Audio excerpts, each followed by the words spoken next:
Okay. Too much Claire. I wanted to post a video. I guess you can say it's partially from hard feelings, and partially just because service dog handlers need to be aware of the fact that each of our dogs are trained differently. There are some trainers in my general area who have apparently taken it upon themselves to, as professionals, badmouth me and my service dog. Now, granted, they've only seen us a few times at some of the meetups that we've had in the last 8 months or so, since things have started to come back during COVID. They do not train with us. And even at the meetups, they barely actually have any interaction with us. So all of their comments have been from an uneducated point of view. Because again, they do not know my dog, my disability, or what I've trained my dog to do. In some of the comments that have gotten back to me, they're like, oh, excuse me, I'm actually having some reactions from over the weekend still. So if my voice kind of goes a little bit, it's because my body is still fighting back. Because I do have multiple chemical sensitivity, which means that common compounds that are in laundry and air fresheners, and just a wide variety of chemicals that mostly are fragranced, have a harsher reaction in my body than maybe some of the other people. And one of those reactions are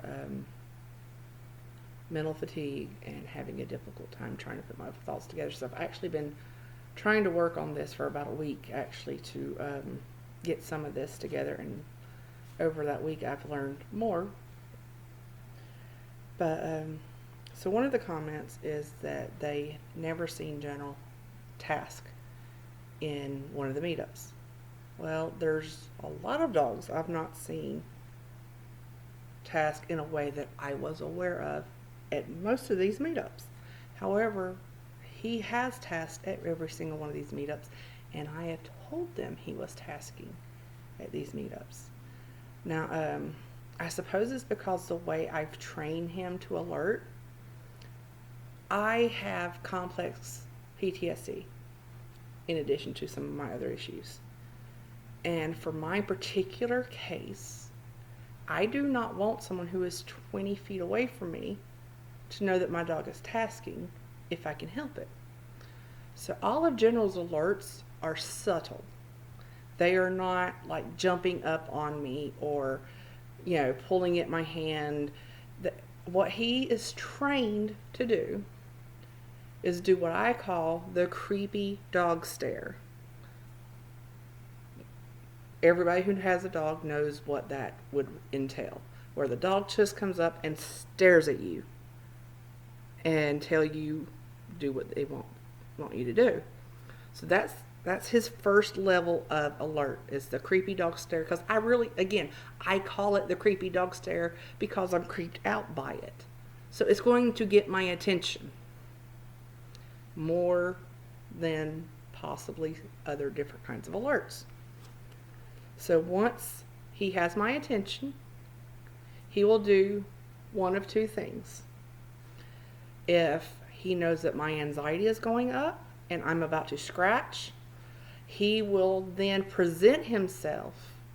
He will turn around, sit. These are while I'm sitting down, by the way.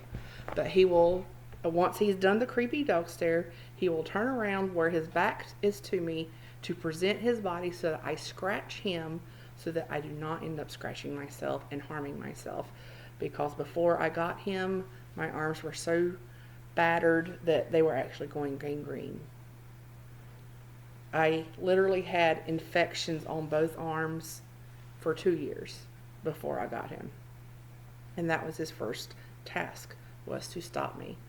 And the first time that he actually did it on his own when we were not training, I was watching TV and I started scratching without realizing I was scratching. And he left a beef bone that still had fresh meat on it and came and sat on my arm. Like, nope, can't do it. So yeah, that's one of his tasks, is to stop me from scratching myself. And whenever we're in public, like I said, he will first do the creepy dog stare to get my attention.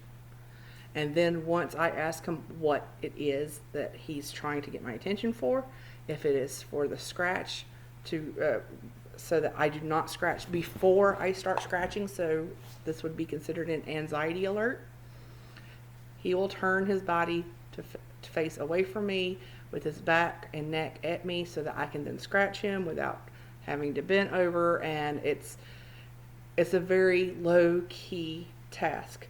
To the unknown, uneducated, it can look like he just wanted to be pet. But as soon as he realizes that my anxiety is coming back down, then he will lay back down, but then he will lay at my feet, on my feet, to ground me, to keep me in the moment without having to stress out. Because that weight on my feet has also been one of his first things that we have worked on. Because originally he was going to be a strictly psychiatric service dog. So these are issues and tasks that we work together with a therapist to find out what would work best for me and my anxiety and my PTSD, and to make it where General can do his job and I function better. All right, now his other alert where he would do the, again, creepy dog stare. Creepy dog stare, ask, what is it? Do I need my mask? If he doesn't turn around, because a lot of times he'll just, wants to ask what it is. If it's the anxiety, he'll go ahead and automatically present himself. But if he's looking at me and he does not present himself by turning around, sometimes he will nudge my hand, depending on how severe. If it's getting ready to go into full alert at that point, or full respiratory distress, he will bypass my hand and then walk around to where I have my mask on my hip and will nudge the mask to let me know, put your 3M mask on. That is the painter's mask that you can buy in a lot of places that have the charcoal filters. And this is, again, for whenever he can tell, whenever my breathing is starting to change before I know it's changing. So again, his alerts are subtle.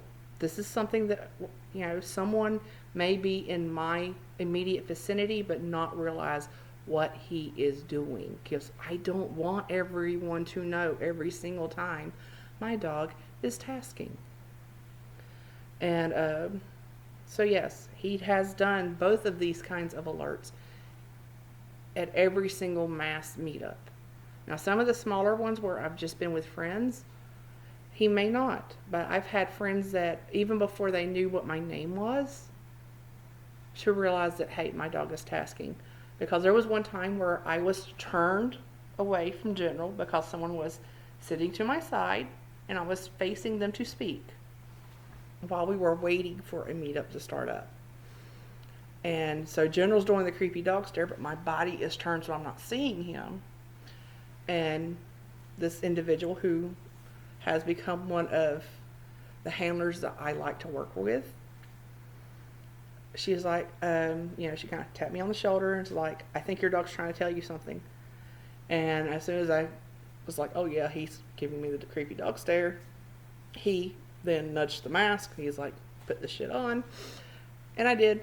But, so yeah, he does task, and he does it usually in a way that's subtle, that I see, but not every single person around me is going to see. Because that's what works for me. I do not want him to, well, for one thing, he's only 30 pounds. If I had it where he jumped up at me every time that I needed an alert, with his mixes, he would end up having bad hip issues younger. Because he's so small with the different mixes that he has, because Mom was a German Shepherd and Dad had a bunch of big and little dogs. So the hips do not really line up very well. So I know that he's going to end up with joint issues, so I do not want to cause him to have joint issues faster by causing him to perform a task in a way that could be performed in a different fashion.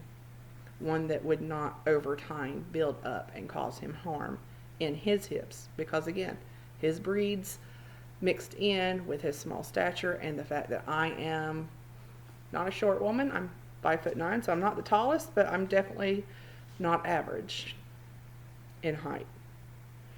So yeah, general tasks are subtle because that's what I need. Just like if you were here with me, you may want your dog to grab your hand in its mouth. And if that's what works best for you, that's what works best for you. If you have a dog that is larger and you want it to jump on you in order to tell you, that's your alert. But your alert and my alert do not cancel one each other out. One is not more or less legitimate than the other. Now, whenever I'm actively walking, so that General cannot just stop and stare at me, give me the creepy dog stare, he will give me a subtle, very slight, high-pitched whine to let me know that I need to put my mask on. That was actually his natural alert that I have kept for whenever I've been on the move, because again, he cannot do the creepy dog stare whenever we are actually walking and he is off to the side slightly ahead of me, because again, with some of my disabilities, he should not be at my side. I kept him on leash for over 2 years, and he is lucky he is not lame. The ADA does permit for not just actively tasking, but for the health, safety, and well-being of the dog. I have actually checked into this with lawyers to make sure that I am on as firm ground as possible. Will I be on shaky ground if I end up having to go to court? Yes, because I will have to actually show General's injuries from where he's been hurt. I will show which leashes I have attempted to use, and I will have to have witnesses that show that, yes, she has seen this, she has tried to do this, that this is what I have seen, and this is actually the best way for this team to work. So yes, I know that it's shaky, but at the same time, the ADA does allow for it in law. Because again, it's not just my safety and well-being, but the dog's safety and well-being must be taken into account when training and working. So now whenever I'm on a scooter, whenever I don't have the balance issues, that would be something different. And I have actually worked with General to make sure that he now knows that whenever I'm in a scooter, he will be leashed. We will be working on different leashes to make sure that he is safe whenever I'm on a scooter, because I'm still learning with the vision and and stuff like that. But the balance issues have been taken out of the equation, which is why whenever I went with friends to the South Carolina Zoo this past weekend, whenever I went to the North Carolina Zoo the last 2 times on my own, General has been leashed. And I've leashed him by putting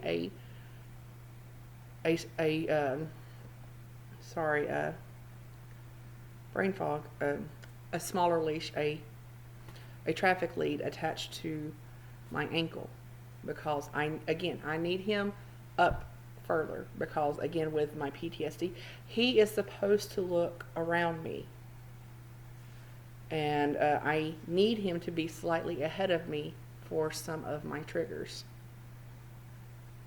So and seeing that's something else that some people may not realize, is not every service dog checks in with their handler the same way. My service dog checks in with me with his ears. If I am behind him and I start talking, one of his ears will turn and he will pay attention to me, but his other ear will be paying attention to everything else. And my best friend, who recently passed a year ago, affectionately called them radar ears. And I love that, because that is pretty much how it looks.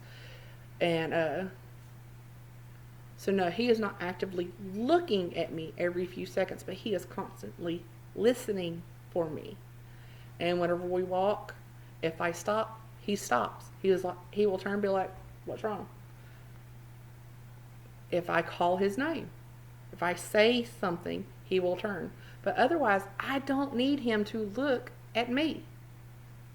He can do his job by smelling my blood sugar, by listening for my respiratory issues, and whenever we are stopped and sitting, he leans into me so that he can feel my blood pressure for anxiety. And he also detects other cues that are a little bit harder to explain, especially with my mind still being a little unfocused. This is the most focused I've been in the last day. But another friend's dog, he constantly is looking at her whenever they're walking. And that's what that team needs. But see, that would actually stress me out. I don't need my dog to look at me. I need my dog to look at everything else and to tell me whenever a trigger is nearby so that I have some warning before I actually see it on my own, so that I don't end up having a psychiatric episode. So yes, remember, alerts can be different. Check-ins can be different. My dog works off leash sometime. Not all the time. But it is because he needs it for his safety. And again, I have checked the laws. I have checked it with lawyers. I have family members who work with HUD. I know friends who help with moderation of other groups that I'm a part of that are disability lawyers. I check these things out. And for my particular case, it works. Now, would it work for everybody? No. And it should not work for everybody that way. It only works when that's what that particular team needs and requires for the safety and welfare of both members of the team. But, yeah.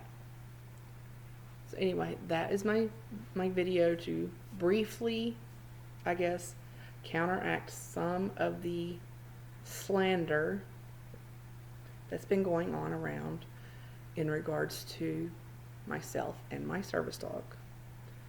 But again, I'm not going to call them out by name. I'm not going to stoop to that level. That is high school mean girls behavior, and at 40 years old, I don't have time for that. But feel free to follow General on Instagram at Service Dog General, or regular Generally Service Dog 01 on Instagram.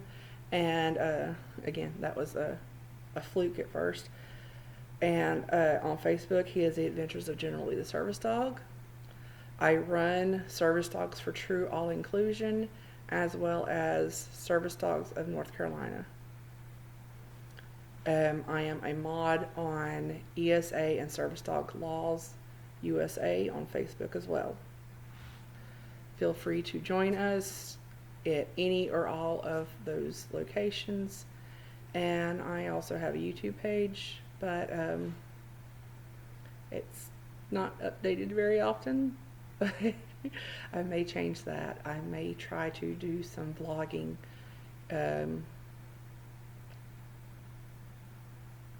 It depends on my mental and my physical health. But